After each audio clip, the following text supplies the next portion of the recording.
agradezco a Carlos por querer participar con nosotros. Les platico un poquito. Carlos Medina actualmente trabaja en Spotify, con sede en sus oficinas de Nueva York, como Insights Manager y Senior Data Scientist. Carlos es matemático, es egresado de la UAP. Ahí como curiosidad, ahí Carlos y yo compartimos nuestro tiempo universitario juntos. Es científico de datos con más de 7 años de experiencia en diferentes empresas, tales como Charity Water y DonorsChurch.org, desarrollando estrategias y modelos basados en metodologías rigurosas, aunado con diversos planes de negocios, ¿no? Entonces, ¿no? El título de su charla pues, es Riesgos ocultos en el mundo real, cisnes negros, ley de Goodhart y monoculturas. Entonces, adelante, Carlos. Perfecto, mil gracias, José. Bueno, ¿qué tal todos? Primero que nada, la plática va a ser un tanto informal, entonces no va a haber ninguna matemática muy formal ni nada de eso. Voy a hacer referencia a algunos aspectos de la matemática, pero yo creo que es bastante entendible a distintos niveles, que era como la idea que tenía en general, intentar compartir algo que si después quieren ahondarse un poquito, investigarlo y ver los detalles técnicos, lo puedan hacer, pero que más que nada les dé una perspectiva de cosas de las cuales pues generalmente no se discuten en clases de la universidad, ¿no? Sino más bien que te llegas a topar con esas cosas cuando estás en una empresa o en otra área que no sea académica y empiezas pues a practicar con modelos y matemáticas y bases de datos reales, ¿no? Que pues se comportan de una manera un tanto distinta a las que llegamos a ver en las clases de estadístico, de probabilidad durante la licenciatura, inclusive la maestría, ¿no? Bueno, la triada principal aquí son estas tres, ¿no? La primera es los cisnes negros. Ahorita vamos a ver en un rato un poquito más de detalles, pero la idea principal es que es un cisne negro, es un evento con baja probabilidad, pero de enorme impacto. Entonces se puede imaginar uno, por ejemplo, algo, pueden ser positivos o negativos, ¿no? Puede ser en el aspecto negativo, pues algo como los ataques del 9/11 de hace pues, ya varios años. Es un cisne negro bastante negativo, ¿no? Tenemos en el lado positivo, pues la dispersión del Internet bueno, para algunas cosas, ¿no? Para todo, pero era algo totalmente inesperado el hecho de que un día todo el mundo iba a tener su propia computadora, iba a trabajar desde su casa, ¿no? Con el simple hecho de tener una computadora y todos íbamos a estar conectados, y no solo conectados, sino conectados de manera wireless, ¿no? Que le llaman por acá. El segundo concepto es la ley de Goodhart. No es estoy parafraseando la ley de Goodhart, pero la idea principal es que cuando un indicador se vuelve un objetivo, entonces el indicador deja de ser un buen indicador. Lo que quiere decir esto es básicamente que si uno dice, ¿sabes qué? Para mejorar la educación tenemos que concentrarnos en, no sé, nada más las matemáticas, ¿no? Empezamos entonces a optimizar las clases y en general a calificar a una universidad o una preparatoria en cuestión de cuáles son las calificaciones de matemáticas en esa escuela, y pues se empieza a hackear, ¿no? O puede uno empezar a hackear el mismo indicador y en ese momento empieza a perder como que su buen valor, ¿no? Ahorita vamos a ver unos ejemplos después.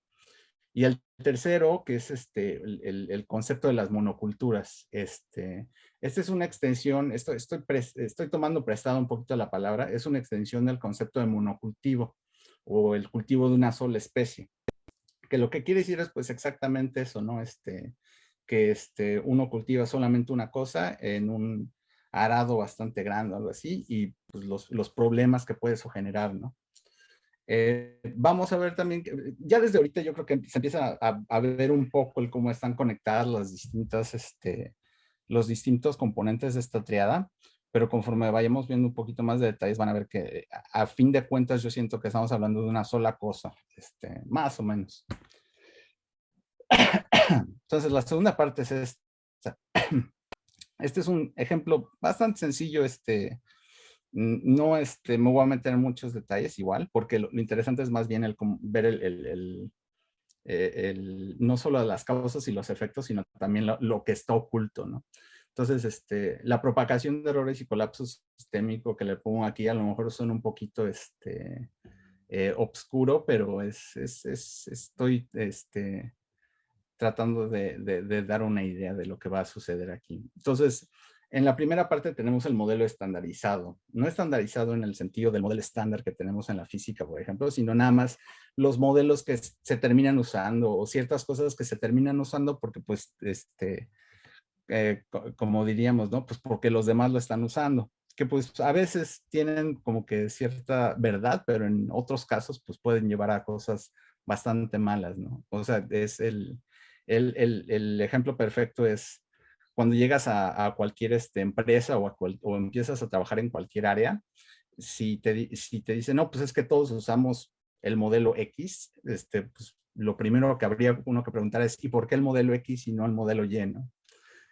Un ejemplo de aquí es los métodos gaussianos en finanzas, que pues, entre ellos está una cosa que se llama el value at risk, ¿no? Pero básicamente lo que estoy diciendo es que en muchos casos en un modelo de finanzas o también de machine learning, que le llamamos, utilizamos la gaussiana, ¿no? Y creemos que pues como la gaussiana funcionó muy, muy bien para física durante tantos años, que pues va a funcionar para todo lo demás, pero pues no necesariamente es cierto, ¿no?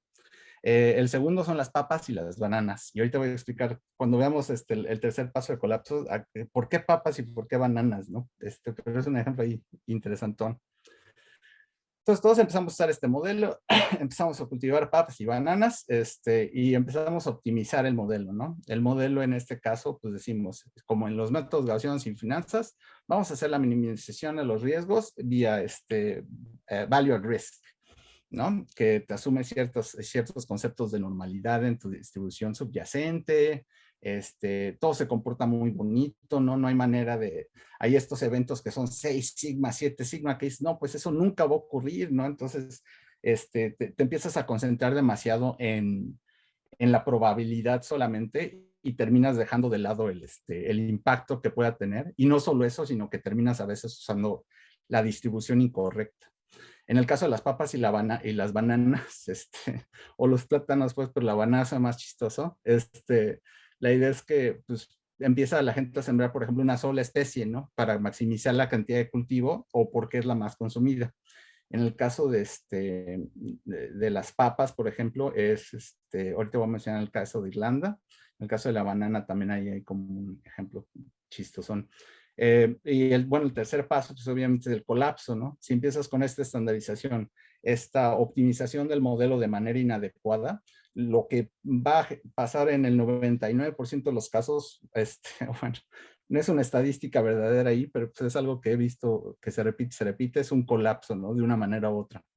Estos métodos, por ejemplo, los de minimización de value at risk, crearon o fueron parte de lo que llegamos a ver en la crisis financiera del 2007. No digo que todo el mundo estaba usando esos métodos. Hubo muchos hedge funds y muchas compañías que, sabiendo de esto, pues tomaron ciertas precauciones, usaban los modelos que no eran tan comunes o estándar, que pues sobrevivieron o inclusive ganaron muchísimo durante esa crisis financiera. La idea principal es decir, si tú estás viendo que la mayoría de la gente está usando el modelo X, y no se dan cuenta de cuáles son los límites de ese modelo y empiezan a generalizarlo para todas las situaciones o para situaciones cada vez más complejas, lo que yo haría es empezar a apostar en contra de ese modelo justamente, ¿no? Porque si empieza uno a ver que empiezan a hacer errores desde el primer paso, esos errores se empiezan a acumular y en determinado momento pues explotan. Una idea es esa, ¿no? Considerar cuáles son los límites de los errores y cómo se van acumulando. Lo de la especie única también es interesante porque en Irlanda durante 1845 a 1852, o sea, durante un buen rato, tuvieron lo que le llaman la famine, ¿no? The Ireland famine, que pues literalmente los dejó en niveles de pobreza que jamás habían experimentado por el hecho de que estaban cultivando esta única especie de papa, que ahorita no recuerdo el nombre, pero el problema fue no virus, sino this mold, se me fue la palabra, bueno, sí, como ay, ay, ay. Este virus, si gustan, no me acuerdo ahorita la palabra, pero esta especie de virus que infecta las papas, que se llama Phytophthora infestans, empieza a infestar todas las papas y como solamente tienes un solo cultivo y es relativa, o bueno, es muy susceptible a esta clase de infección, entonces pues no solamente se destruye un solo cultivo, sino que terminas destruyendo miles y millones de cultivos, ¿no? Entonces eso termina destruyendo no solo el ecosistema, sino también la economía de un país completo, por una papa, ¿no? Por querer maximizar la cantidad del cultivo de esa, porque pues, es la que más fácil se siembra o lo que quieras. Y el otro caso es de la banana que le llaman la Gros Michel, que durante 1950 o antes de 1950 era la que más se cultivaba, si no es que la única a manera masiva. Y pues llega este nuevo virus o esta nueva infección del Fusarium oxysporum y te termina destruyendo igual casi toda la genealogía o toda la familia de bananas Gros Michel. Al día de hoy creo que no es la más común, y es la misma idea, o sea, por querer cultivar una sola clase de producto, que en este caso era como que el más agradable al paladar o la que se vendía más seguido, empiezas a optimizar el modelo, pues dices, pues vamos a sembrar solamente esa clase de plátano. Y a la larga, pues eso te deja muy abierto a muchos otros problemas y lo que termina haciendo es fragilizando el sistema, ¿no? Sin importar lo que sea. Vamos a ver un poquito más de ejemplos luego, pero pues esta es la idea principal, ¿no? Empezamos con esta cosa que pues todo el mundo quiere o acepta como normal y que pues, no hay muchas personas ahí cuestionándolo. Después empezamos a optimizarlo de manera incorrecta y pues después vemos esta clase de colapsos. Entonces vamos a ver un poquito más cisnes negros, ¿no? Los tres conceptos claves que se van a encontrar si lo buscan en Google o si lo buscan en Wikipedia son outliers, fat tails, and the Ludic fallacy. Ahorita vamos a ver qué quiere decir con uno de ellos, pero el outlier pues es fácil, ¿no? Es la baja probabilidad, pero ahorita, como estamos hablando de los cisnes negros, está aunado un impacto extremo.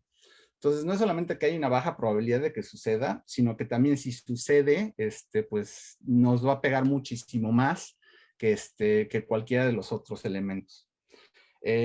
Hay distribuciones en las que es como más fácil ver eso. Por ejemplo, una de las distribuciones más famosas para hablar de la distribución del income, del wealth, de dinero, como quieran llamarle, la distribución de Pareto, ¿no? Que pues, más o menos sobresimplificada, pero hablamos del 1% y del 99%, ¿no? De las personas, que el 99% del dinero a nivel mundial pues pertenece al 1% de las personas y el 1% del dinero pertenece al resto de las 99 personas, el 99% de personas.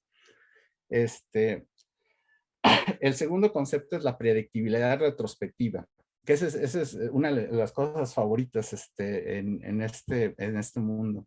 Todas estas cosas de los cisnes negros, por cierto, fueron desarrolladas de manera detallada por uno de mis, no sé ni cómo llamarlos, el tipo es matemático, fue trader durante un rato, filósofo, lo que quieran, se llama Nassim Taleb, T-A-L-E-B, si lo quieren buscar, excelente, tiene una serie de libros bastante accesibles sobre ello, y este aspecto de la predictibilidad retrospectiva es de los más interesantes porque si bien no tiene una fundación matemática formal, a diferencia de la baja probabilidad del impacto extremo, es también muy importante. La predictibilidad retrospectiva quiere decir lo siguiente: después de que sucede el evento, empiezan todo el mundo a decir, claro que sucedió por esto y por esto y por esto.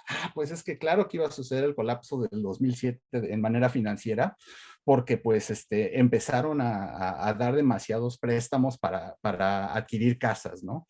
Y es porque empezaron a hacer esto. Entonces, todo el mundo es, aquí le dicen que hindsight es 2020, ¿no? Que la retrospectiva es, tiene vista perfecta, porque pues todo el mundo como que piensa que entiende el fenómeno, pero no lo entendía antes. Entonces, es una de esas cosas que pasan bastante seguro. Ahora, la idea de los cisnes negros es muy importante saber que también es relativista hasta cierto punto, en el sentido de que depende de la persona a la que le estás preguntando, ¿no? El cisne negro para las personas que estaban en el World Trade Center en el 9/11, pues era un cisne negro, pero para las personas que habían planeado el ataque, pues obviamente no era un cisne negro. Ellos sabían que iban a cometer el ataque. Y para ciertos ejemplos similares, pues también puede haber uno en la caída financiera del 2007, lo que mencioné apenas de que pues, hubo ciertos grupos y ciertas personas que ciertamente vieron que venía eso y en lugar de perder dinero, pues ganaron bastante dinero. Este cuate Nassim Taleb, de hecho, fue uno de los que le empezó a recomendar a todo el mundo, ¿no? Así como que deberías de sacar tu dinero de esto, esta cosa se va a caer y pues, no mucha gente lo escuchó, pero los pocos que lo escucharon pues hicieron bastante dinero debido a eso, ¿no? Otro de los componentes aquí tiene que ver con el que no siempre sabemos cuál es la verdadera volatilidad de un sistema. Podemos decir que esto está relacionado un poquito con el problema de inducción.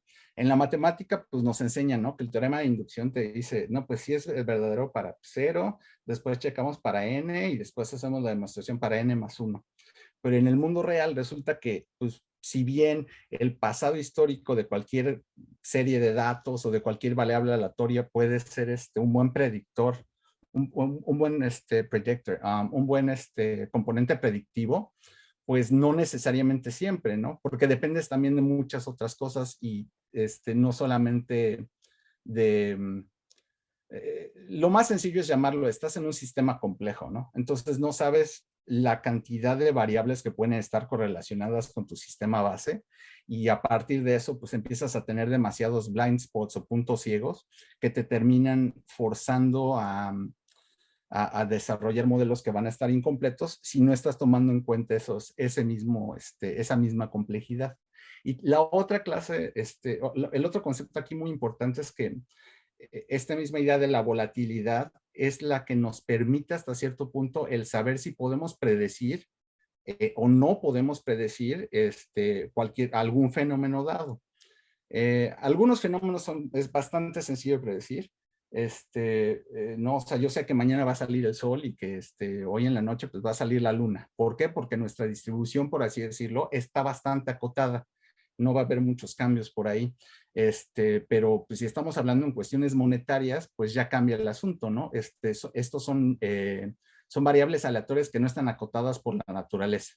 En el sentido de, por ejemplo, la altura de un animal, pues está acotada por la naturaleza. No puede ser que un elefante el día de mañana, pues sea más grande que el sol ni nada de eso, ¿no? Tienes unas ciertas constricciones ahí que pues no te permiten que tus sistemas, se sobredesarrollen de manera pues, casi sin límite, ¿no?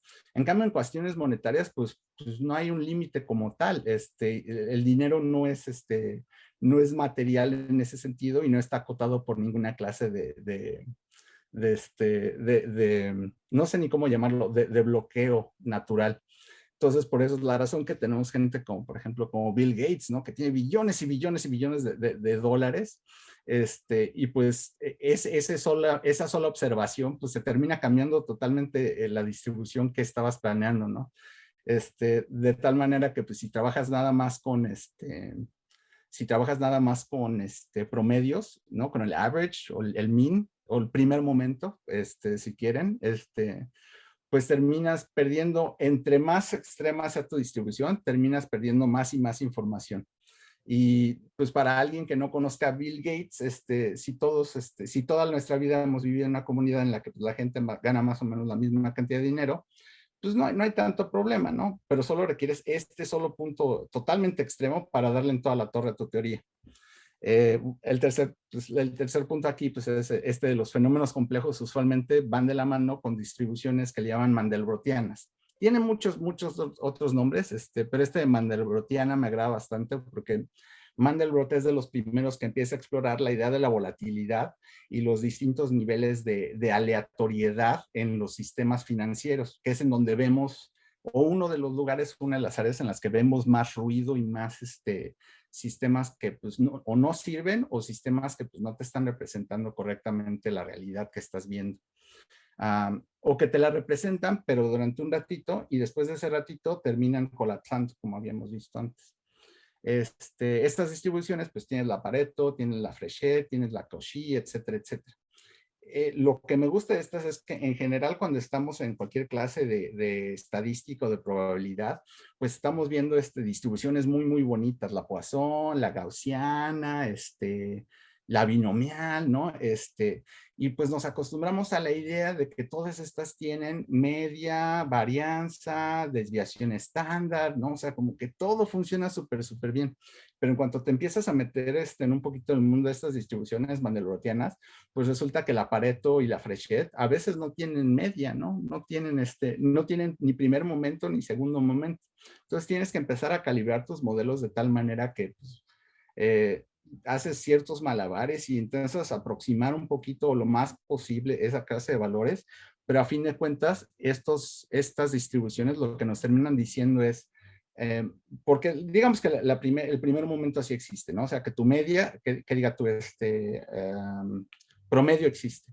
Entonces, el promedio existe, pero la varianza no existe. Entonces, ahí hay que tener un poquito de cuidado en el sentido de que no sabemos qué tanto va a cambiar de un mes a otro, ¿no? Por ejemplo, esta clase de detalles son cosas que, pues, en materia del mundo real, son cosas que usamos en el día a día. O sea, estas son cosas que en mi compañía usamos, son cosas que los chavos de Wall Street, estos que pues, sí hicieron dinero durante esa época, pues han usado desde hace bastante tiempo, pero que por alguna razón no es tan divulgado o no es tan estudiado en universidades o no sé, en ciertas clases inclusive de negocios, ¿no? No solamente en ciencias, pero también en negocios. No digo que en ninguna parte, pero solamente estoy diciendo que no es tan conocido como otras clases de Ares. Porque bueno, por ejemplo, hay este cuate que se llama Paul Embrex. Paul Embrex es un experto en lo que le llaman el Extreme Value Theory. Y el Extreme Value Theory justamente trata de estas ideas. Estos cuates, creo que Embrex es de Holanda. ¿No? O sea, hay cierta escuela en la que, ciertas escuelas y ciertos países en los que se especializan en ciertas áreas, ¿no? Y esta onda del Extreme Value Theory, pues estudia todo esto, pero por alguna razón que yo al día de hoy no entiendo muy bien, no es tan dispersa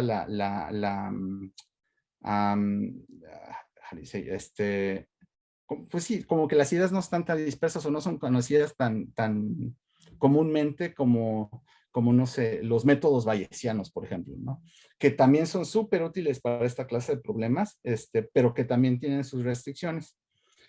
A lo mejor tiene que ver un poquito con el hecho de que en Extreme Value Theory hay muchas herramientas que matemáticamente hablando no son sofisticadas, pero que son efectivas en el mundo real. O sea, en el mundo real tenemos que dejar un poquito de lado la elegancia matemática y empezar a pensar un poquito más en la practicalidad y en la efectividad en cuanto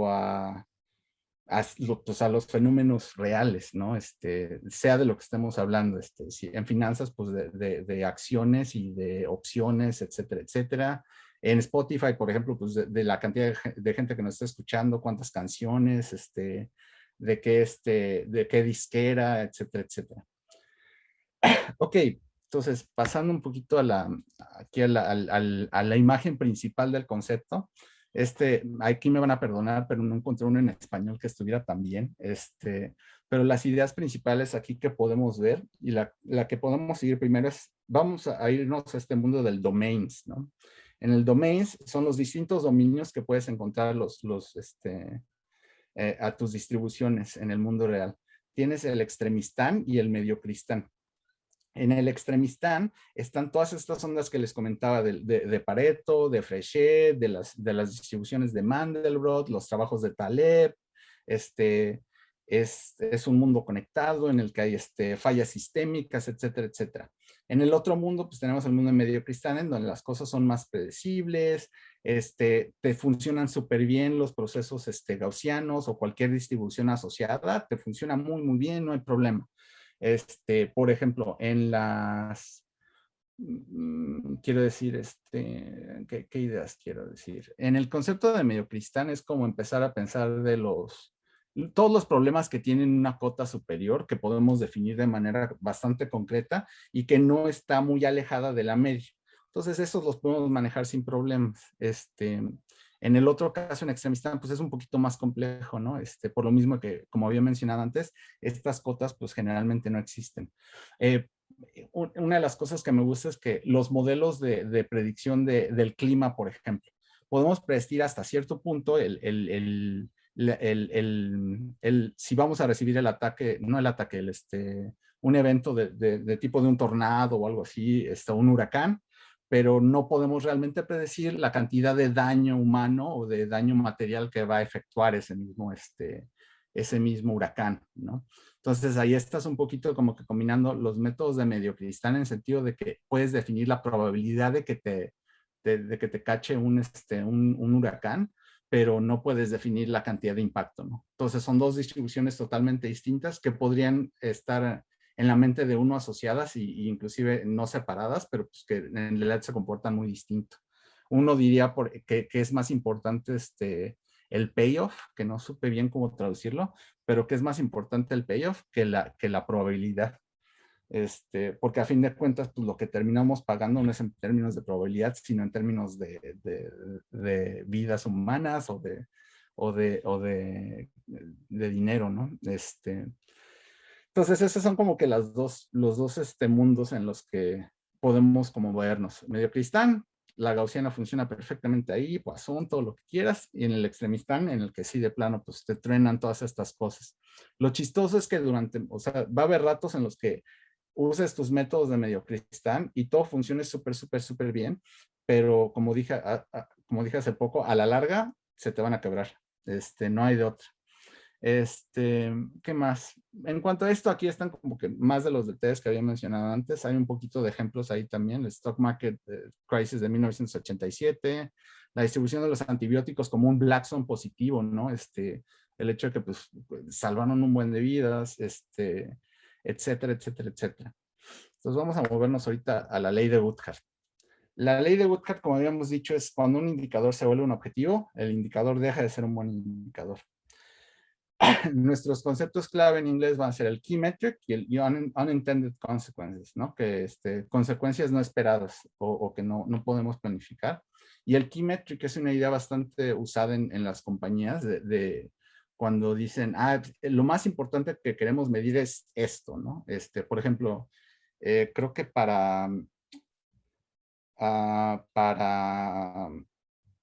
¿qué era? No me acuerdo ahorita qué compañía era, pero nos dijeron que Warby Parker, que hacen lentes y cosas así, Warby Parker nos había dicho en una ocasión que su key metric o la única métrica que importa, en sus palabras, era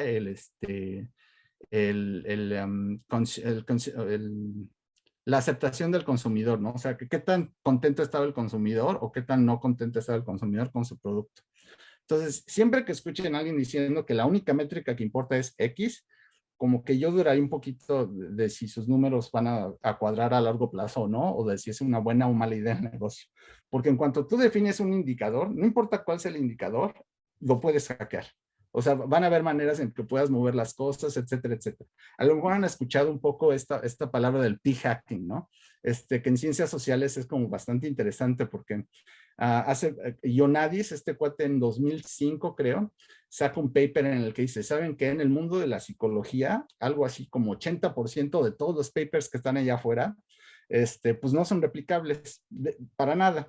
Pues ese es un indicador o key metric que fue propiamente hackeado, ¿no? El p-value o los valores p, que pues hay maneras en las que puedes controlar las cosas de tal manera que pues, tu experimento va a cerciorar exactamente lo que ya habías pensado y lo puedas publicar, ¿no? No digo que todo el mundo lo haga, pero en la psicología, como dice Ionadis, en un paper en un meta paper, si gustan, pues demostró ahí que había más de un cierto número de papers que pues no eran replicables. Ahora, no es el caso en cosas como, por ejemplo, física, pues para nada. Física es lo que todo el mundo quisiera, que el resto del mundo se comportara así, pero pues en el mundo real, pues no, ya quisiéramos, ¿no? En una de las compañías pasadas en las que trabajaba, por ejemplo, trabajé con algunos científicos sociales que estudiaban fenómenos de qué tanto impacto el agua limpia tiene en ciertos países, etcétera, etcétera, ¿no? En países en desarrollo. Y me acuerdo que en sus modelos estadísticos, pues me enseñaban R cuadradas de 30%, ¿no? Cuando en la física, pues tienes R cuadradas de 99.999% y cosas así loquísimas, ¿no? Que, bueno, no loquísimas, sino bastante, bastante grandes. Entonces, terminas, cuando les pregunté que por qué eran tan bajos sus R's cuadradas, pues me decían que pues, realmente era de lo mejorcito que se podía ver en el área. Entonces ahí empieza uno a ver que, pues, a fin de cuentas se empiezan a romper un poquito las métricas y qué es una buena o mala métrica para medir un modelo. Porque a fin de cuentas, pues sí, sus modelos terminaban sirviendo, a lo mejor no para demasiadas cosas, pero terminaban sirviendo para algunos fenómenos. No siempre eran ciertos, no siempre replicables, pero pues, por lo menos ayudaban, ¿no? Que no hay problema ahí. El problema es cuando utilizas esta clase de ideas del indicador y tus fines a lo mejor son no tan buenos o simplemente tienen más payoffs negativos que payoffs positivos, en cuyo caso pues tienes una falta de convexidad que termina tronándote el sistema. Entonces aquí la idea es, si queremos optimizar en cuanto a X, quizá no nos damos cuenta del impacto en Y, que suena muy tonto, así como lo escribí aquí, y bueno, ahí digo en particular a largo plazo, pero es muy cierto en sistemas en los que no tienes todo controlado, ¿no? Una de las ideas de aquí, por ejemplo, aquí en Estados Unidos hubo esta onda en la que empezaron a calificar a los profesores y a darles aumentos o despedirlos en cuestión de las calificaciones de sus alumnos. Entonces, lo que algunos profesores hicieron fueron, pues, si me van a pagar más o menos en cuestión de si mi alumno va a sacar un 10 o un 8, pues voy a empezar a hacer los exámenes más sencillos, ¿no? Y los profesores que no quisieron hackear el sistema o que no quisieron jugar con el sistema de esa manera, pues terminaban siendo despedidos o algo así, ¿no? De tal manera que pues, a lo mejor alguien en algún momento dijo, el mejor indicador es ese, ¿no? Las calificaciones de los estudiantes. Y pues hay acciones, hay efectos de segundo orden, como quien dice, que empiezan a afectar al sistema mismo y pues empiezas a ver esta clase de problemas, ¿no? Que no tienen que ver con el modelo en sí mismo y con la optimización en sí misma, sino con las cosas que pasan por no escoger una buena métrica o por no escoger muchas métricas. De nuevo, sistemas complejos. En un sistema complejo no puedes decir que es nada más una métrica porque pues, si lo haces, vas a estar muy mal en algún momento. A lo mejor no te vas a dar cuenta en ese momento, pero en algún momento te apuesto a que vas a estar mal. Esta imagen me gustó bastante, ¿no? De Goodhart's Law. Y tienes, si mides a la gente en cuestión de la cantidad de clavos que hacen, pues entonces tienes al cuate ¿no? Que te da 1000 clavos, pero muy, muy chiquitos. Y si los mides en cuestión del peso de los clavos, pues hay este cuate con 3 super clavos, ¿no? Así enormes. Entonces, de nuevo, dependiendo cuál es la métrica que me das, la puedo hackear para que en papel por lo menos se vea como que estoy siendo muy productivo, que va muy bien mi negocio, lo que quieras, pero en realidad pues no es el caso. Hay maneras de combatir el Goodhart's Law, pero lo más importante aquí es tener sentido común, ¿no? Y el problema es que muchas veces no nos vamos a dar cuenta de esta clase de hackeos hasta que es muy tarde. La razón es porque tendemos a sobreconfiar en nuestras habilidades matemáticas y en nuestras habilidades y en nuestros modelos creados por la matemática, porque pensamos que funcionó muy bien en este otro concepto y en este otro sistema, entonces debe de funcionar muy bien en este otro, ¿no? Como que pensamos que es universal o que los modelos de alguna manera son universales, pero pues no lo son. Dependiendo de tu área, de nuevo, dependiendo de lo que quieras medir, dependiendo de lo que quieras crecer, dependiendo de la complejidad de tu área, todo esto puede ser completamente distinto. Uno de mis ejemplos favoritos fue el algoritmo de YouTube está optimizado para ciertas características. Cuando salió el reporte de Mueller, que el reporte de Mueller es el que qué tanto la comunidad rusa o el gobierno ruso estuvo involucrado en la manipulación de las elecciones en Estados Unidos, hace unos años, pues cuando empezaron a checar el número de canales que hacían recomendaciones del video de Russia Today, pues era totalmente desproporcional con el número de reportes que otros individuos o que otras compañías de televisión o de noticias habían dado, ¿no? Russia Today, como comentario, Russia Today es una televisora que está fundada y recibe, bueno, todos los pagos, sí, está completamente fundada y completamente auspiciada por el gobierno ruso. Entonces, obviamente va a tener un cierto sesgo, ¿no? Cultural, ahí un poquito distinto que a lo mejor otras fuentes un poquito más objetivas. El chiste es que millones y millones y millones de personas terminaron viendo este video de Russia Today más que el de cualquier otra, ¿no? Y si ven aquí el dibujito pues ya estábamos empezando a ver, ¿no? Que una de las razones es porque tenemos ahí, pues, fat tails, tenemos lo que le llamarían, aquí el Black Swan fue para todos los demás, excepto para Russia Today, que sabía cómo hackear esa métrica, y para recibir más recomendaciones. Entonces, aquí ya estamos de entrada conectando esos dos conceptos, ¿no? El Goodhart's Law y el concepto de los Black Swans. Y esto ocurre mucho más de lo que a uno le gustaría que ocurriera.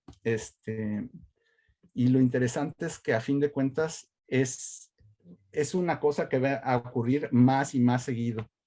Estoy checando la hora nomás para que no me pase. Si me estoy pasando de la hora, porfa avísenme, o si se están aburriendo también, porque igual y la plática no está tan interesante. No, pues eso no, ni a mí ni me gusta.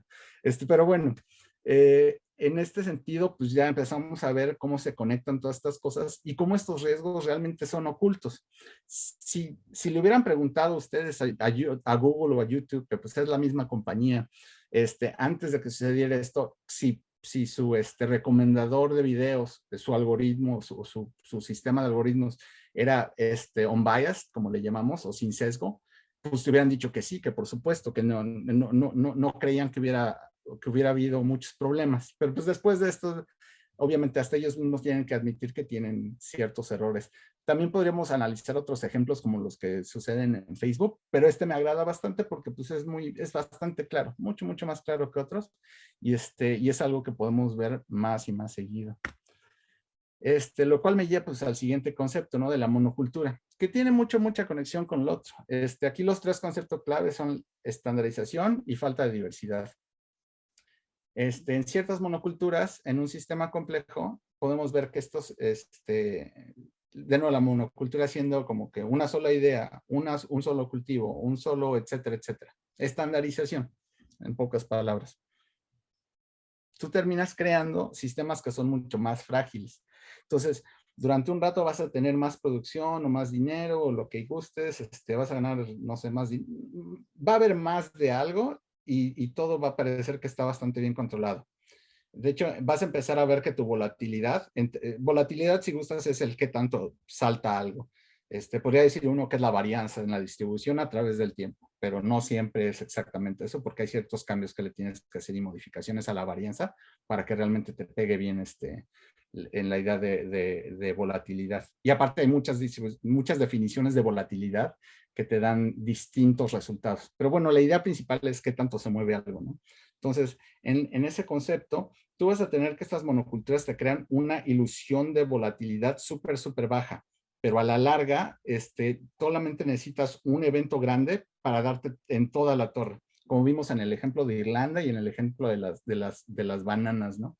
Que solamente tienes un solo cultivo, pues en cuanto ese cultivo se vuelve súper frágil a esa clase de infección, y pues terminas dándole en la torre a todos los cultivos que tenías.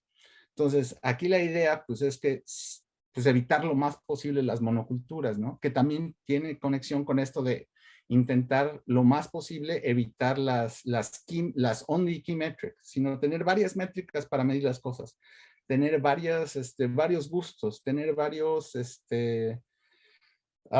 investigadores de varias áreas para atacar un solo problema, tener muchas opiniones, de nuevo, diversidad de opinión, de pensamiento, de lo que gustes. Suena medio raro, pero como que en la naturaleza encontramos que los ecosistemas que más, si no los que más sobreviven, por lo menos los que sin intervención humana, pues los más resistentes a esta clase de locuras, pues son los que son más diversos, ¿no? Un sistema, entre más diverso, más especies tiene, y entre más especies tiene, pues más interacciones hay. Las especies tampoco, hay una especie, no hay especies superdominantes, sino que hay esta especie de balance. Y pues evitar la monocultura, es lo mismo que evitar el monocultivo en esa como alegoría o analogía, si gustan. El problema de todas estas monoculturas, asociado con todo lo de arriba también, es que te facilitan los cálculos, pero ignoras las interacciones no vistas. Apenas ahí les va mi mini predicción, ¿no? Creo que en unos cuantos meses, o si no es que ya lo están haciendo, porque a veces me desconecto de las noticias, me parece que la fundación de Bill y Melinda Gates quería hacer algo con los mosquitos, con mosquitos genéticamente alterados.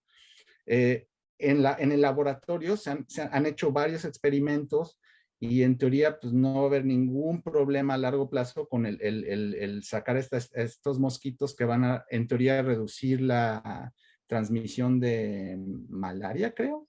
En teoría no hay ninguna bronca y no hay ninguna manera de que eso pueda fallar. Entonces vamos a ver en unos meses o en unos años qué es lo que sucede cuando se llegan a soltar esos mosquitos en el ambiente complejo fuera del laboratorio. No digo que sí ni que no, pero si seguimos las recetas que hemos visto hasta ahorita de todas las personas que piensan que pueden alterar fenómenos complejos en un sistema restringido y moverlo a un sistema más complejo y que no vaya a haber ningún problema, pues como que la mayoría de las ocasiones hemos visto que como que se rompe un poquito. Y si no, pues chequen en Google también o en Wikipedia de las monoculturas y hay muchos más ejemplos. Básicamente es eso, ¿no? A mí me parece que es más saludable el evitar cualquier monocultura, inclusive monoculturas de pensamiento, ¿no? En el momento en el que uno se ve diciendo, no, pues yo soy azul marino, ¿no? Y nada más, pues yo como que recomendaría el ver también otros colores y decir, bueno, pero pues, no, esos colores se ven un poquito más distintos y a lo mejor estaría bien ver el mundo a través de esa clase de filtro, ¿no? Nada más por lo menos para poder entender las cosas que no podemos ver si solamente usamos un solo filtro. Y pues esa es la idea de las monoculturas a fin de cuentas. Y ahorita como de último paso, bueno, y todo esto, Carlos, ¿cómo se conecta con la ciencia de datos, ¿no? Como el data science que le llamamos acá. Ahorita la ciencia de datos, lo que está padre es que es un ecosistema bastante diverso. En el área en la que, por ejemplo, en Spotify estoy trabajando con físicos, con matemáticos, con computólogos, tengo compañeros que son físicos de partículas que han trabajado en el Fermilab, hay matemáticos de teoría de grafos, hay economistas, hay hasta abogados que de repente se metieron bien a estudiar programación y probabilidad y estadística y se convirtieron en científicos de datos también, ¿no? Para distintas áreas y para distintas cosas, pero lo importante es que cada uno de nosotros contribuye ideas de áreas que a lo mejor que son más como personales, pero que cuando nos complementamos todos con nuestros conocimientos de áreas que no conocemos, pues yo no conozco nada de leyes, pero esta persona que conoce leyes me puede enseñar algunas cosas y algunos métodos que serían efectivos para, no sé, para rastrear de manera propia ciertas correlaciones entre palabras en un sistema ay, no sé, pues de cualquier cosa que esté relacionada con leyes, ¿no? O sea, de cómo relacionar las distintas leyes de distintos estados, porque pues aquí tenemos ese sistema en el que las leyes federales no son lo mismo que las leyes estatales. Entonces, hay ideas que provienen de ese mundo que podemos usar para estudiar enegramas, etcétera, etcétera, en search queries, por ejemplo. Los de teoría de grafos pues proveen muchas ideas también de cómo podría funcionar un mismo concepto que a lo mejor nosotros pensamos de manera lineal, cómo funcionaría si lo empiezas a pensar en teoría de grafos. el economista pues te va a empezar a decir, eso funciona muy bien, pero como estamos, dependiendo de la economía del país, pues te va a cambiar muchísimo el modelo que necesitas seguir. Apenas en Spotify pues abrimos mercado en 82 países nuevos, ¿no? Y pues no es lo mismo el análisis que hice para Kenia que el análisis que hice para Trinidad y Tobago, por ejemplo, ¿no? Totalmente distinto. Los números que te están proporcionando también los ves desde una perspectiva un poquito distinta.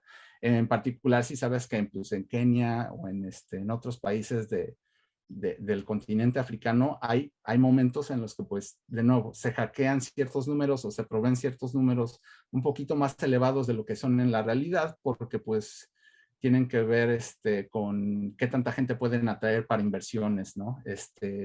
Que pues es importante, pero de nuevo, es el Goodhart's Law, en el cual ciertas métricas empiezan a ser tomadas sin un contexto apropiado y pues te terminan siendo métricas o indicadores no fidedignos. Y bueno, la idea aquí es que la innovación en cualquier área depende de la diversidad de especies en el sistema. A mi parecer, esto no es ninguna cosa que haya leído, pero es algo que me parece un poquito natural, ¿no? Si estás en un sistema bastante cerrado, pues no va a haber nuevas ideas de casi ninguna parte. Vas a poder especializarlo mucho, mucho, mucho, mucho más, pero pues empiezas a perder noción de cómo se conectan las cosas. Que puede ser o puede no ser malo, pero a mi parecer es algo que no es tan saludable en el mundo real. En academia es otra onda porque la academia es especialmente diseñada para esa clase. En algunas áreas es especialmente diseñada para esa clase de cosas. A lo mejor si eres un topólogo puro que estudia una cierta clase de espacios súper, súper raros, pues a lo mejor no te sirve nada ni te conviene estudiar algo de teoría de juegos. Pero aquí afuera, pues como que esas barreras empiezan a volver menos importantes y de hecho empiezan a volverse más como no sé, bloqueadores en el concepto de crecimiento. Ahorita, por ejemplo, está algo de moda el que hay algunas universidades que están empezando a abrir carreras de licenciatura de ciencia de datos, que por un lado, pues, lo entiendo, porque pues, si está de moda la ciencia de datos y como universidad quieres pues, aumentar tu presupuesto y tener más estudiantes, etcétera, etcétera, pues sí, abres tu carrera en ciencia de datos. Pero por otro lado, a largo plazo, no sé qué tanto esto entra dentro del Goodhart's, de la ley de Goodhart, en el sentido de que si abres esa carrera, pues quiere decir que vas a estandarizar un poquito lo que es la ciencia de datos. Si empiezas a estandarizarlo, pues estás reduciendo un poquito la diversidad de la especie, por decirlo así, y vas a tener gente que a lo mejor sabe muy bien los fundamentos, que como habíamos visto, o sea, las bases de esto lo van a saber muy bien, pero que a lo mejor no van a poder innovar tanto como estamos innovando ahorita, ¿no? Que es como una diferencia importante ahí con, digamos, las matemáticas o la física, es que en la matemática y en la física empezamos con una base más o menos común y después nos vamos especializando en los semestres más avanzados o en la maestría y en el doctorado, nos vamos especializando en otras cosas, pero no perdemos mucho o no perdemos tanto la noción de las otras áreas que están ahí. Y de hecho más y más y más se empieza a disolver la barrera, ¿no? De tal manera que yo ahorita puedo estar leyendo un paper de Machine Learning que utiliza teoría de categorías, geometría algebraica y después esta otra cosa que se llama Information Geometry y se empieza a poner como muy, muy interesante el asunto, ¿no? O sea que realmente no hay una barrera entre probabilidad, entre topología algebraica, entre todas estas ramas que pensamos que a lo mejor están desconectadas, en el mundo real y para aplicaciones del mundo real, terminamos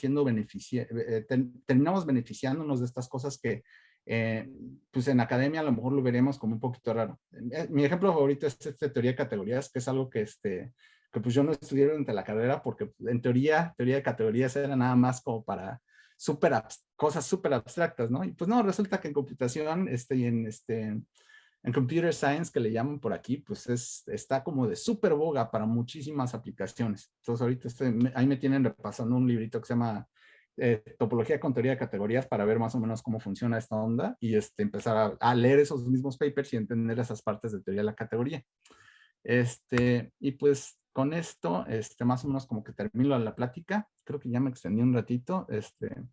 Esta frase de Einstein que me encanta, ¿no?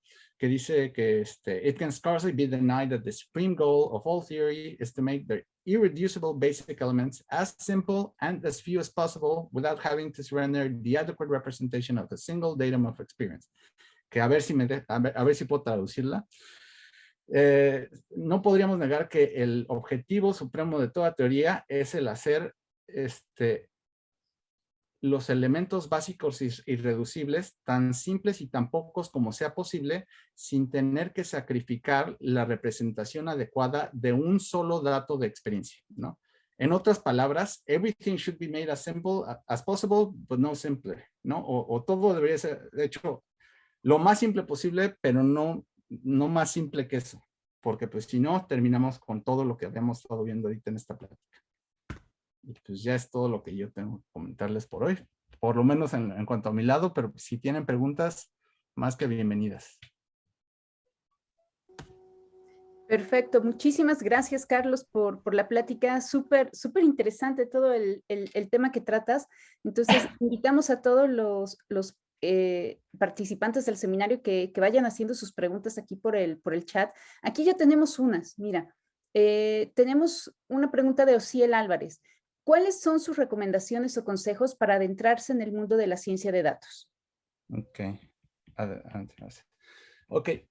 Mi recomendación número 1 es estadística y probabilidad y programación.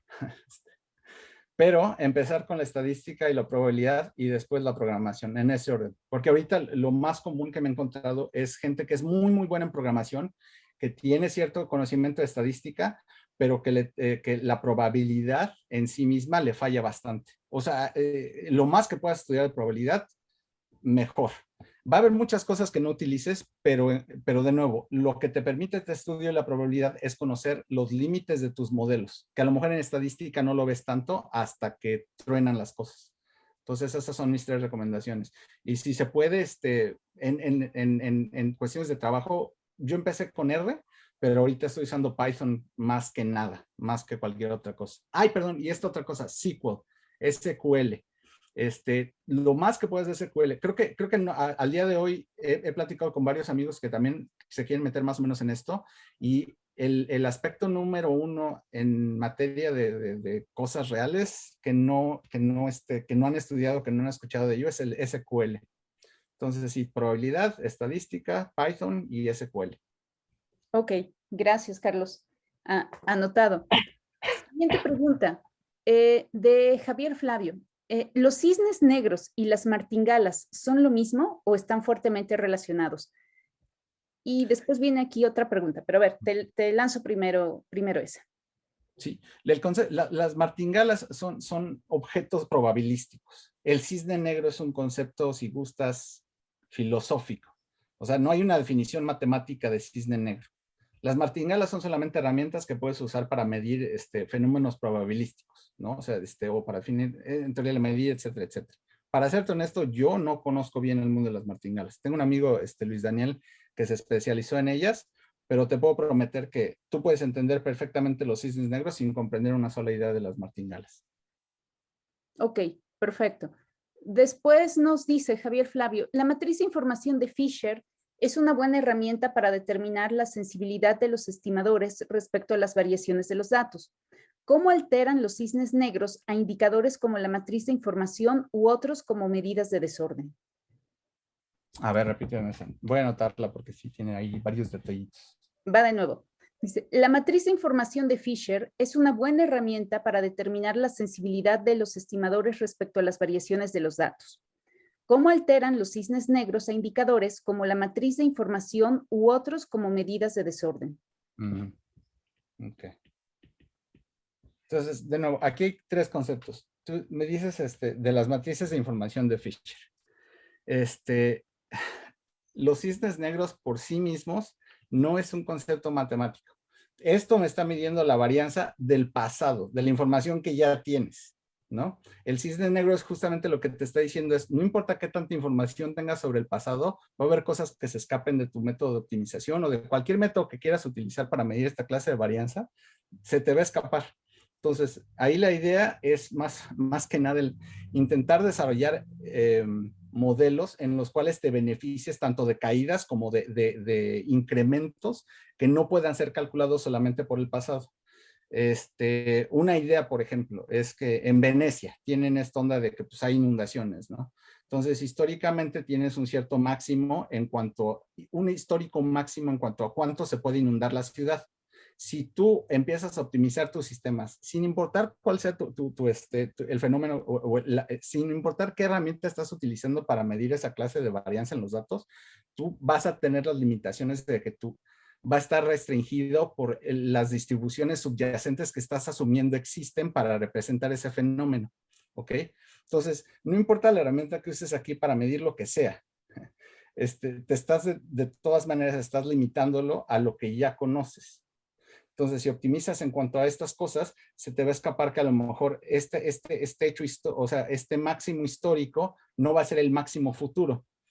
Entonces, ahí como que entra el problema de inducción de nuevo, ¿no? ¿Qué tanto podemos garantizar que basado en cuestiones del futuro que yo puedo calcular y que puedo meter en cualquier sistema o en cualquier, en cualquier sistema o en cualquier modelo que utilice cualquier clase de herramienta matemática, ¿qué tanto puedo yo confiar que esto me va a dar el resultado de eventos futuros y me va a prevenir eso?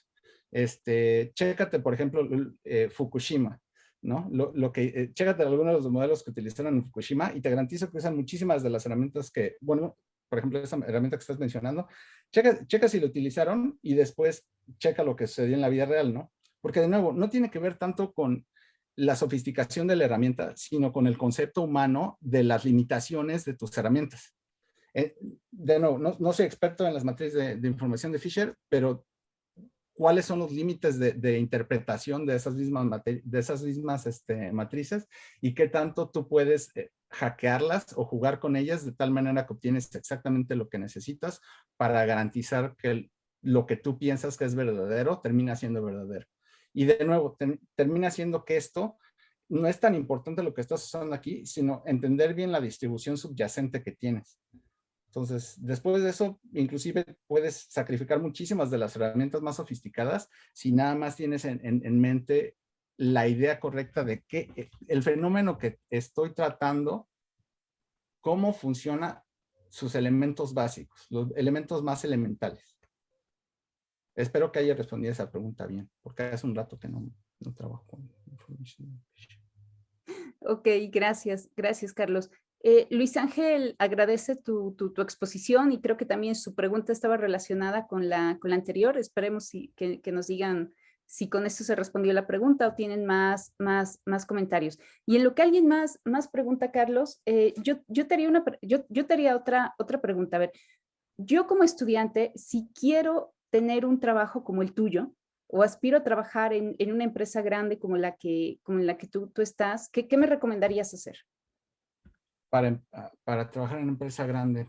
¿Necesito pasar por una maestría? ¿Necesito pasar por un posgrado para poder trabajar en el análisis de datos? Ay, pues ahí voy a tener que dar una respuesta que a mí me parece un poquito fea, pero con disculpas. Aquí en Estados Unidos ciertas compañías no, pero siento que a lo mejor en México todavía tenemos ese sesgo de considerar que a lo mejor alguien con una licenciatura todavía no tiene conocimiento suficiente para poder trabajar en el área de ciencia de datos. Aquí no. También depende de la organización y de la compañía, pero las compañías grandes de aquí, Google, Spotify, Facebook, pues la mayoría de ellas no te requiere que tengas ni siquiera la carrera, ¿no? Entonces, no lo necesitas.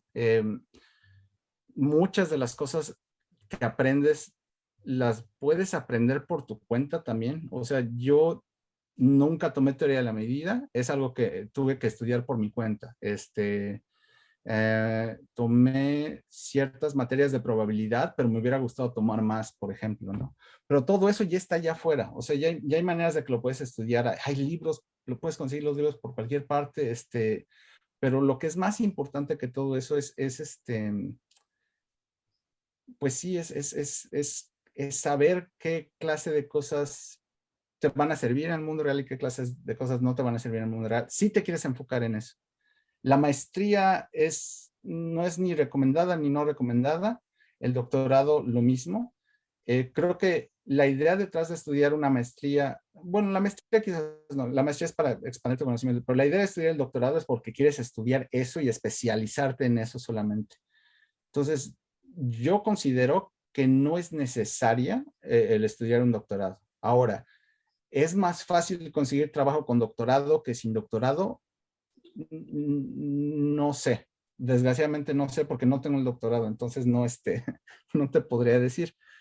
Yo tengo solamente la licenciatura y se acabó, ¿no? El resto de las cosas pues las he estudiado por mi cuenta y mucho de ello tiene que ver también por qué tan curioso tú eres también sobre otras cosas. Si quieres meterte a esto, pues sí, estudia por lo menos la maestría, ¿no? Para hacerte las cosas más fáciles, pero el doctorado piénsalo un poquito más. Después de la maestría sí se te abren más puertas en más organizaciones, pero yo por lo menos, ahora sí que va a sonar como el zorro, el zorro y las uvas, pero no me gustaría trabajar para una organización que me requiriera que tuviera maestría. ¿Me explico? Porque prefiero ser analizado conforme al trabajo que he hecho, los modelos que he desarrollado, cómo te puedo resolver un problema que si tengo o no tengo un título. Entonces es como, no sé, pero es truculento ahí el asunto, porque no sé en México cómo esté el panorama laboral en ese sentido, pero mi suposición, que espero que esté mal, es que si la mayoría de las empresas allá te va a requerir la maestría o el doctorado. Ahí sí, ¿cómo han visto ustedes esa clase de cosas? Buena pregunta. De momento no lo sé. Déjame pensar, articular una respuesta para ver cómo está el panorama aquí. Precisamente también es una de las inquietudes que tenemos, ¿no? Por eso te preguntábamos. Sí, Pero aquí en Estados Unidos sí, pero ahí te van las buenas noticias, ¿no? Después de la pandemia y todo, las organizaciones más y más y más se están abriendo a aceptar gente de otros países porque están viendo que pues, el trabajar de manera remota pues no es tanto un problema, ¿no?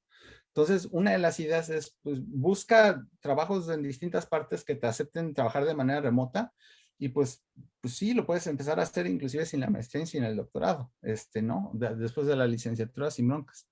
Ahora, la pregunta de la maestría y el doctorado es, yo me preguntaría a mí mismo, ¿por qué necesito estudiar la maestría o por qué necesito estudiar el doctorado? ¿No? Esa es como la pregunta base. Si tu respuesta es porque quiero ganar más dinero, más rápido, más dinero más rápido, bueno, pues sí, si quieres estudiar la maestría, el doctorado a lo mejor es una sobreespecialización si quieres trabajar en empresas, pero pues también te va a dar más dinero, a lo mejor no tan más rápido, y la sobreespecialización del doctorado a veces es un poquito negativa en sentido de que a lo mejor te ven como que súper sobre preparado para ciertos roles. Aquí es muy común que algunas personas empiezan haciendo data analysis y después se gradúan a data science, ¿no? Con un doctorado, el data analysis a lo mejor te dicen, no, pues está sobrecalificado. Entonces siempre está el problema ese de la sobrecalificación, que es bastante subjetiva, pero a fin de cuentas, si eres una persona curiosa, si eres una persona que tiene conocimientos, por lo menos básicos de lo que se necesita hacer, y si eres una persona que está informada de lo que hace tu organización y justamente de cómo se mueven las cosas, por decirlo así, entonces es más probable que consigas un trabajo a que no. Entonces, he visto mucha banda que aquí en Estados Unidos que han hecho pasantías conmigo, que son matemáticos o son físicos, que desgraciadamente son chavitos o chavitas que están muy, va a sonar feo, pero están muy matematizados, ¿no? Entonces incluyen en su currículum cosas como, pues estuve trabajando en soluciones de ecuaciones diofantinas o algo así. Y pues les digo, bueno, está padre eso si quisieras hacer la maestría o el doctorado en eso, pero para una empresa eso no significa absolutamente nada, ¿no? Entonces hay muchas cosas de manera práctica que pues solamente las vas a aprender, ya sea si por tu cuenta te empiezas a investigar esa clase de cosas o simplemente platicas con banda de otras carreras, ¿no? A veces, como matemáticos, como físicos, pues como que les hacemos feo, a la banda que estudia, leyes o a la banda que estudia negocios, ¿no? Pero pues el platicar con esos cuates te va a dar un buen color y un buen panorama de, bueno, ¿cómo le hago, no? O sea, ¿cuáles son los tips y los secretos que puedo utilizar para conseguir una chamba más rápido en ese mundo?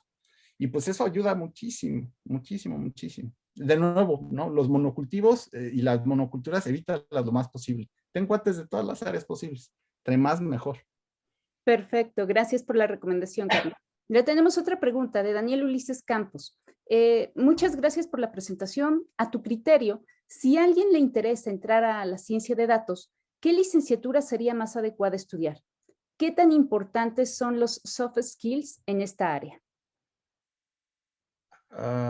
La carrera, yo diría, yo estudié matemáticas, pero en retrospectiva, yo diría que física.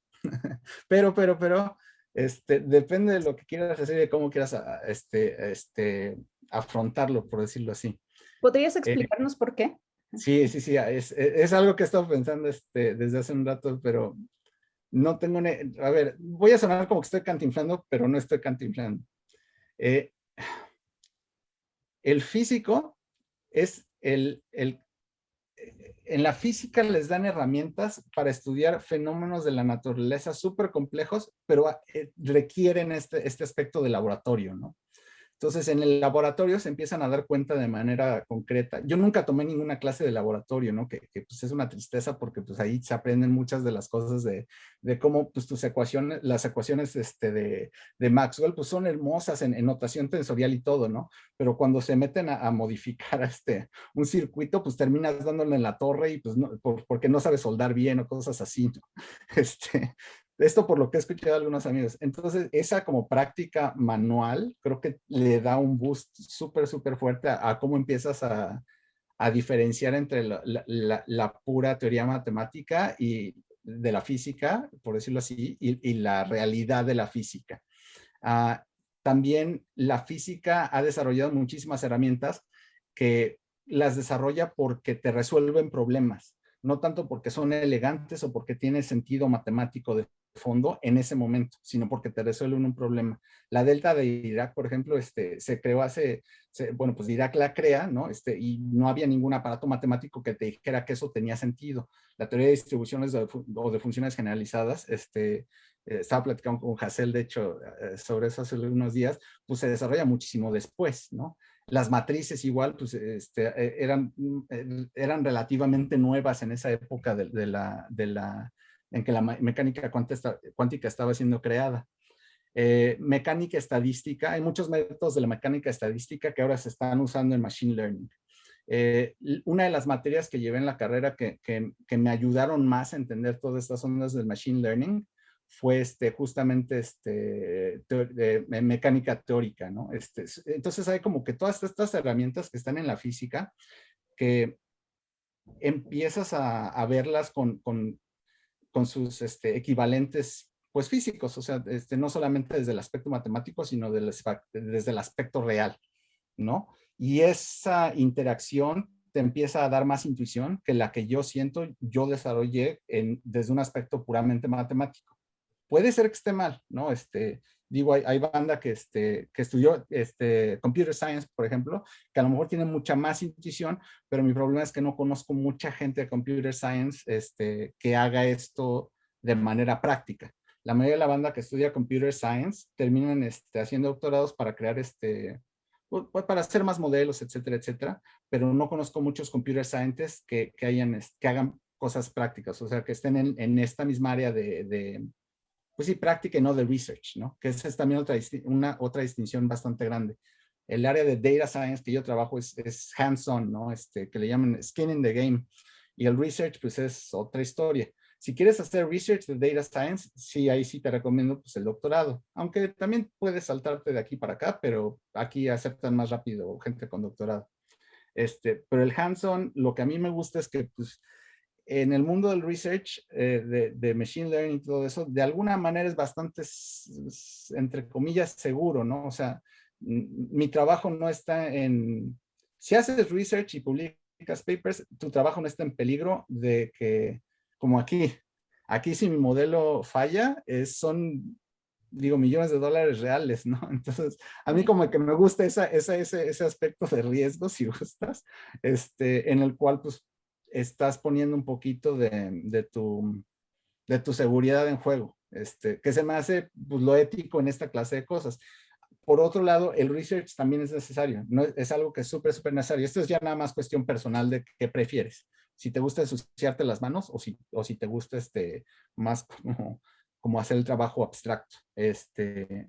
Pero la física siento que te da un poquito de los dos más que la matemática. Inclusive más que la matemática aplicada, porque la matemática aplicada, a mi parecer, o por lo menos las carreras que he visto en matemáticas aplicadas, tienden a favorecer ciertos temas que pues, no sé, o sea, que son súper especializados en algunos casos y que en la física te lo dan de manera que casi casi ni sientes que estás aprendiendo todas esas cosas, pero cuando empiezas a ver aspectos de machine learning, te das cuenta, ay, caray, la mecánica estadística es esta onda de las fat tails, nada más que aquí le llaman fat tails y aquí es mecánica estadística, ¿no? Por ejemplo. No los Black Swans, ahí la diferencia entre el Black Swan y el Fat Tails, sí, sí, sí. Pero el Fat Tails, pues, la distribución de Cauchy es onda de mecánica estadística, ¿no? Que yo no llevé de nuevo en la carrera, la tuve que estudiar por mi cuenta después. Toda la onda de álgebra lineal, cuando yo llevé álgebra lineal en la carrera de matemáticas, pues es mucha demostración, etcétera, etcétera. Pero hasta que llevé cuántica 1, me di color de que pues toda esa onda súper abstracta de álgebra lineal, pues tenía su representación bastante concreta en fenómenos físicos. Entonces, como que todo eso es más, como de manera surrepticia te lo enseñan en la física y en la matemática, pues no necesariamente, ¿no? Porque el físico en ese sentido, pues tiene que manejar esta aplicación, el mundo real y el mundo teórico, mundo real y mundo teórico. Matemático, pues no. Inclusive matemático aplicado, hay muchos libros de matemáticas aplicadas que puede leer uno que pues el desarrollo teórico es hermoso, ¿no? De teoría de series, time series analysis y todo eso es súper padre en teoría, pero cuando empiezas a aplicar en el mundo real, pues no sirve también o sirve, pero hasta cierto punto. Y hay muchas cosas que tienes que tuiquear y que tienes que modificar y que pues ningún libro te va a decir cómo empezar a hacer esas cosas. Eso es nada más como en el trabajo mismo y en el platicar con otras personas de cuáles son los que le llamamos el tricks of the trade, ¿no? Porque termina siendo un trabajo casi artesanal en ese sentido, en que muchas de las recomendaciones solamente te las puede dar una persona que ya haya estado haciendo esto durante muchos años. Okay. Ellos son los que tienen, pues, que te dicen, ese error que te aparece ahí es súper común, ni le hagas caso, ¿no? Que pues eso no te lo van a enseñar en ninguna otra parte. Nadie te va a decir que ignores errores. Claro. Esas todas las cosas que pues ya han estado ahí en la artesanía de ese fenómeno, bueno, de esa área. Ok, gracias por tu respuesta. Sí, y había una pregunta más. ¿Qué tan importantes son los soft skills en esta área? Las habilidades blandas, ¿cuáles son las que se requieren? ¿Qué son soft skills? Ahí sí, no sé. Lo que llamamos estas habilidades, bueno, en español se le llama habilidades blandas. Por decir, desarrollo de comunicación, ahorita se me fueron los... No, pero ya te capté. Sí, o sea, como... Sí me explico. Sí, o sea, fuera de las mates. Fuera de las mates. El explicar algo, qué tanto no sé, la narrativa que creas. Exacto. Ahí de nuevo tenemos, ahorita no voy a hablar del research. El research es lo mismo que en la carrera, es un poquito, nada más que es más enfocado a cosas voy a hablar nada más de las ondas prácticas. Pero en las ondas prácticas, pues es súper importante, ¿no? Tú puedes tener un sistema súper complejo y que te da los mejores resultados que cualquier otro sistema, pero si no se los puedes explicar bien a tu jefe, el cual no sabe de Fat Tails, pues vale gorro, ¿no? O sea, mucho del asunto de ahorita, por ejemplo, que es en uno de los modelos en los que estoy trabajando, estoy usando herramientas de Fat Tails, estoy usando estas herramientas que Taleb menciona, estoy usando herramientas de Extreme Value Theory. Entonces, el saber que tanto, el explicar esas herramientas de manera concreta es súper importante. Inclusive, y más que nada, el saber utilizarlas también. A lo mejor no sabes el nombre de una cosa, pero la has estado usando, por ejemplo, lo que mencionabas ahorita, las matrices de Fisher. A lo mejor durante años he estado usando las matrices de Fisher, pero yo no las conozco como matrices de Fisher, sino nada más que trabajo con ellas, ¿no? Entonces, es como la onda esta de que no necesitas saber el nombre de una cosa para saber usar esa cosa, ¿no? O para beneficiarte de esa cosa. Ahí está, hay esta anécdota de Nassim Taleb de nuevo en su libro del Cisne Negro, en el que había este vendedor de opciones. Opciones son bueno, si gustas, opciones son como contratos basados en stocks en materia prima, ¿no? Okay. Entonces, hay esta opción que trataba, son opciones para madera verde, ¿no? Y el vendedor de opciones decía, madera, no, ni sabía que era la madera verde, pensaba que era literalmente madera pintada verde, pero pues vio que había cierta demanda, etcétera, etcétera. El punto es que sin saber ni qué chingados era perdón, sin saber ni qué idea era la, la madera verde, hizo una millonada de dinero, ¿no? Resulta que materia verde es como la madera que se puede procesar para crear distintas clases de cosas, etcétera, etcétera. Pero este cuate no tenía ni idea que era la madera verde, solamente se dio cuenta de que había cierta demanda por ella y que podía aprovechar esa demanda. Entonces, a veces la idea es, aunque no sepas el nombre de una cosa, si sabes utilizarla, estás del otro lado. Es como decir, yo no sé andar en bicicleta, ¿no? Entonces, es una bronca. Pero a lo mejor hay gente que no sabe ni qué es una bicicleta, que le llaman bicicleta a la bicicleta, pero que la maneja muy bien. Entonces está bien, mientras puedas hacer eso, estás del otro lado. Entonces eso es como que importante, en el hecho de que los soft skills a veces pues vienen justamente de eso, ¿no? De lo que no sabes que sabes. Y por otro lado, también está el hecho de que si tu nivel de comunicación, yo no me considero como un buen comunicador, por cierto. O sea, yo creo que mi nivel de comunicación es hasta cierto punto un poquito como de déficit de atención, pero intento trabajar un poco en ello y cuando tengo una idea que presentar, por lo menos intento hacerla interesante a la escucha para que esa escucha también pueda entablar un diálogo conmigo y a través de ese diálogo podamos entendernos mejor. El problema es también que tienes que encontrar un balance como perfecto entre, de nuevo, comunicar una cosa de manera sencilla o de manera simple, pero no más simple de lo que debe de ser, porque si no, pues sí te metes en problemas. Un ejemplo es el promedio, ¿no? O sea, mucha gente trabaja con promedios. Entonces, durante un rato, en mi trabajo anterior, hubo momentos en los que tenía que hablar con el CEO que le llaman para explicarle por qué un modelo predictivo que tenga más de un solo número para cada mes es más efectivo, etcétera, etcétera, ¿no? Con otras personas, inclusive dentro del área, he tenido que tener pláticas o discusiones, pero no discusiones agresivas ni nada, sino discusiones como constructivas, en el sentido de por qué no debemos de actuar nada más mediante el primer momento, el segundo momento, o sea, la varianza y el mean and the standard deviation de variance, sino que el promedio y la varianza. Es mejor tener la distribución completa. ¿Me explico? Porque si nada más tengo la media y la varianza, pues no sé la forma de mis datos, ¿no?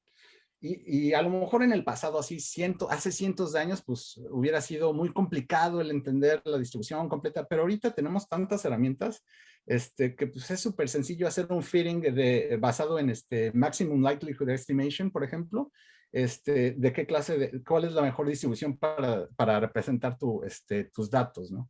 Entonces, esta distribución me va a dar mucha más información que nada más estos dos datos. Estos dos datos a lo mejor me permiten crear simulaciones de Monte Carlo, pero con la distribución misma se te abren un buen de cosas, ¿no? O sea, se te abre todo el juego.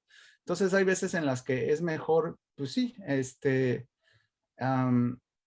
me estoy desviando un poquito de la pregunta, pero, pero a lo mejor es relacionado con esto. Es muy importante saber explicar por qué las cosas que estás haciendo, aunque no sean comunes, son más importantes que seguir el status quo. Y eso requiere comunicación efectiva.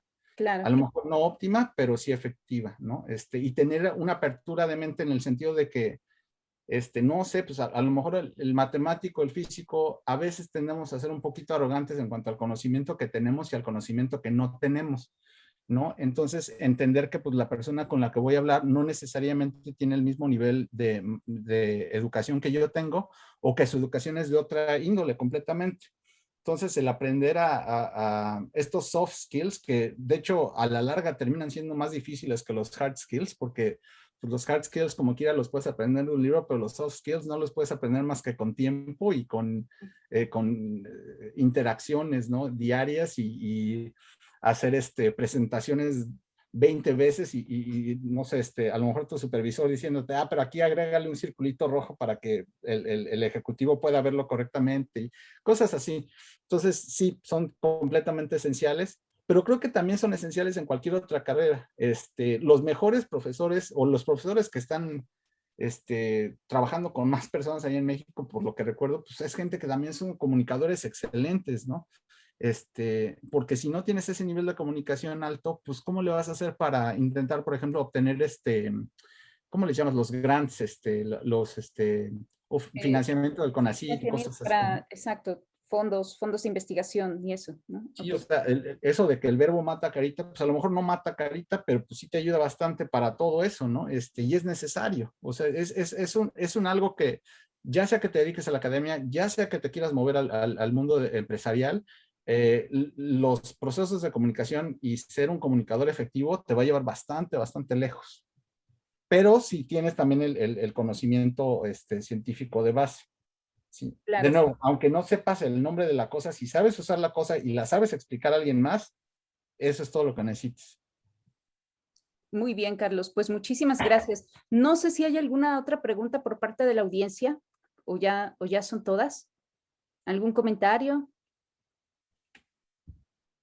Vi algunos comentarios en el chat y eso, pero no los leí, perdón. Yo los fui leyendo ahorita. Ok, perfecto. Entonces, todas estas preguntas que te hice fueron las que fueron apareciendo en el chat. Entonces, aquí estaba yo al pendiente para que perfecto, no se mil gracias. escapara ninguna. Entonces, creo que cubrimos todas. Pues creo que ya no hay más preguntas por parte de la audiencia, Carlos. Te agradecemos muchísimo tu tiempo, tu participación, que hayas preparado esta presentación. Estuvo muy interesante. Y yo te haría una última petición. Si nos pudieras mandar la presentación y añadir algunas referencias bibliográficas de claro que que estuviste mencionando para compartirla con todos los demás, creo que estaría muy, muy padre. Y así también incrementamos nuestro conocimiento sobre el tema. Y si tienen cualquier pregunta que quieran preguntarme después, o si no les clarifiqué bien eso de la onda de la matriz de Fisher, mándenme preguntas con Hassel. Hassel tiene mi correo y él me la manda sin problemas y pues ya les puedo contestar con un poquito más de background también. Ay, perfecto, claro que sí. Entonces, bueno, pues ya escuchamos todos. Cualquier duda, pregunta, podemos contactar a Carlos. ¿Sale? Carlos, muchísimas gracias. Esperemos. Muchísimas gracias a ustedes. Espero que les haya gustado o por lo menos que les sirva la plática. Y si no, pues las que sigan van a ser mejor, van a ver.